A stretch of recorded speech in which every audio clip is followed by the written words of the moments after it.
Welcome back to the channel and welcome to the last scheduled video for the year. Chicken pot pie hot pockets. They're amazing and they're starting right now.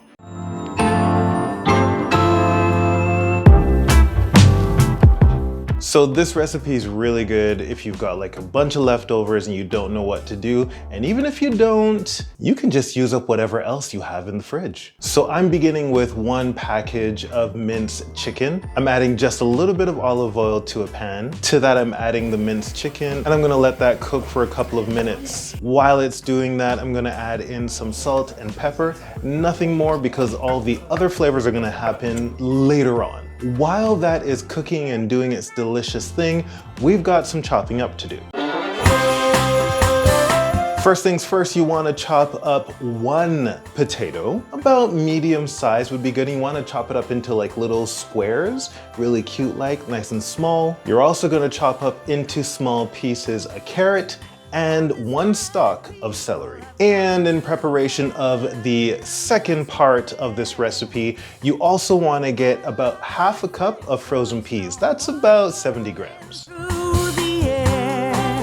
All right, so now the chicken is ready. You're going to transfer it to a plate and let it sit for a bit. In the same pan, however, you're going to add in the potatoes, the carrots, the peas, and the celery. Don't change the heat, leave everything as is, put it back onto the stove, and to this mixture of vegetables and potatoes, you're going to add in 1 cup of vegetable broth or chicken broth, totally up to you. This twig keeps pricking my arm. Okay, I'm focused. All right, so make sure that everything all covered or at least somewhat sitting in the broth. Cover it and you're gonna let this bubble away for about 10 minutes. And hey, while that's bubbling away, go ahead and prepare the next part.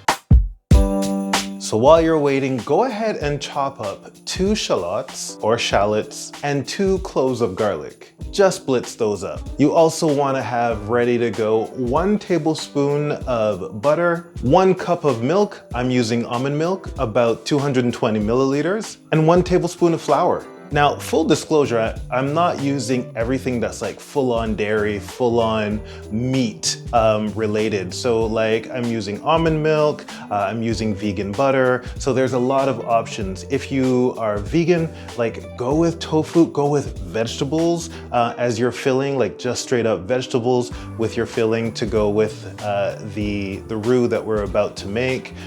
There's a ton of options.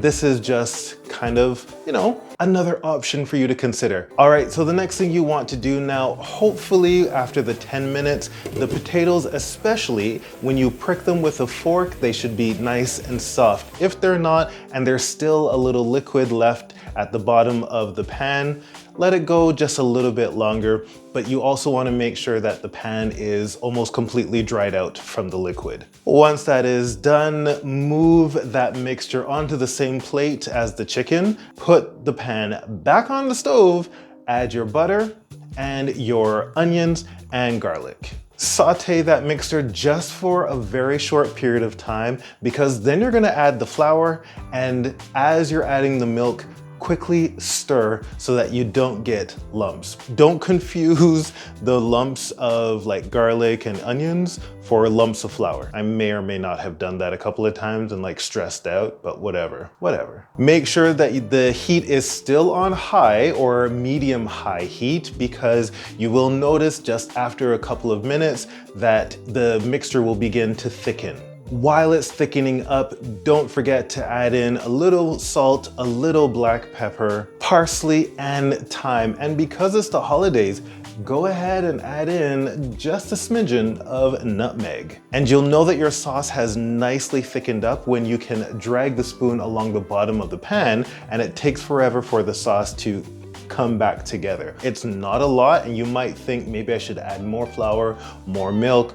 Don't. This is the perfect amount because you just want to cover the vegetables and the chicken. You don't want it drippy and soggy like a normal chicken pot pie. Now you're gonna add in the minced chicken and the vegetables with potatoes and all of that goodness. So once you've mixed everything nicely, you can put the top back on and let it sit off the heat while we move on to the final preparation. So the final preparation is just pulling out some puff pastry previously from the freezer and letting it sit in the fridge.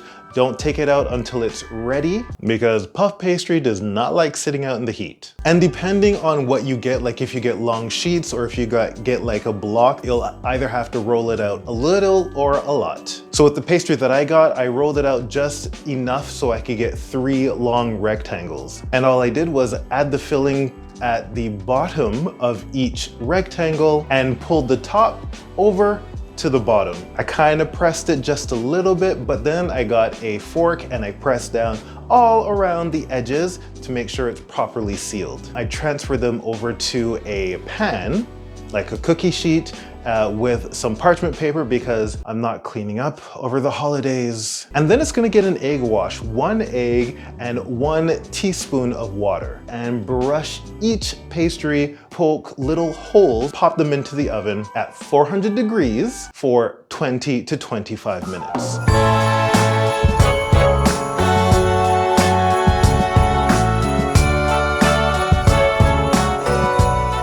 Your home is going to smell lovely, but I'm warning you, give them a couple of minutes once they come out of the oven if you don't want the roof of your mouth to burn. I'm not speaking from experience. You need to give them a try. And speaking of need, I need to thank you guys for watching, for subscribing, for sharing, and for leaving comments. And I have really just had an amazing year with this channel. It's been a lot of ups and downs. It's been frustrating, it's been fun, but it has been interesting and exciting. And I'm really looking forward to 2024, learning so much more about this channel and what you guys in particular want me to do, want to see me do, want to see me talk about. I'm really excited about that. So make sure you leave comments below.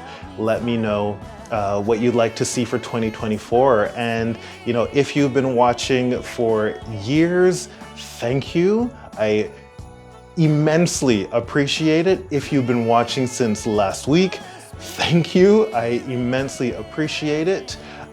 This has been it's been a ride. It's been a ride. So here we are at the end of the video, at the end of the year. Merry Christmas, Happy New Year, Happy Holidays, and I'll see you in 2024. Bye.